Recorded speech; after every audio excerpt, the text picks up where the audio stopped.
Bharatiya Janata party रे ticket घोषणा पर बालेश्वर सांसद प्रार्थी प्रताप चंद्र षडंगी को रविवार दिन बालेश्वर जिला नीलगिरी निर्वाचन मंडलीर बीजेपी समर्थक माने मोटरसाइकल रैली करी तांको स्वागत करिसेंती। शेरगढ़ टोलगेट पाखरे बीजेडी दल छाड़ी बीजेपी रे सामिल होइतिबा नीलगिरी विधायक सुकांत नायक प्रतापन को पुष्पगुच्छ देई स्वागत करथिले। एहा परे एही विराट शोभायात्रार आयोजन होइतिला। हजार हजार समर्थक प्रतापन को एक बाइक शोभायात्रा रे शेरगढ़ ठारू नीलगिरी जगन्नाथ मंदिर पर्यंत पाछोटी आनिथिले। एहा परे प्रताप तिनी ठाकुर को दर्शन करी आशीष कामना करथिले।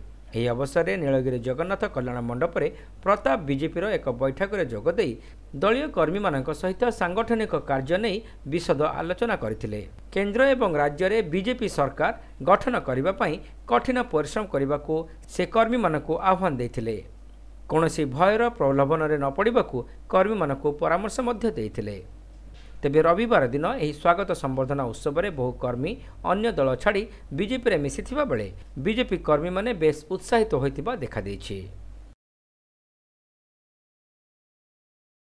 ये गोटे आदर्श में चलतुली एबे गोटे राष्ट्रीय चिंताधारा राष्ट्रीय चेतना राष्ट्रीय आदर्श में चलुचे निश्चित भाव में परिवर्तन हम सीटा आपण देखिबे एबे कहबाटा ठीक हो नै परिवर्तन अवश्य भावी कर्मी माने उत्साहित अछंती एटा आज देखा जाउची परिलक्षित होउची सब कर्मी बोलले आज हमर बड़ भाई श्रीयुक्त प्रताप षडंगी महोदयकर प्रति आकर्षण बहु मात्रा वृद्धि होती।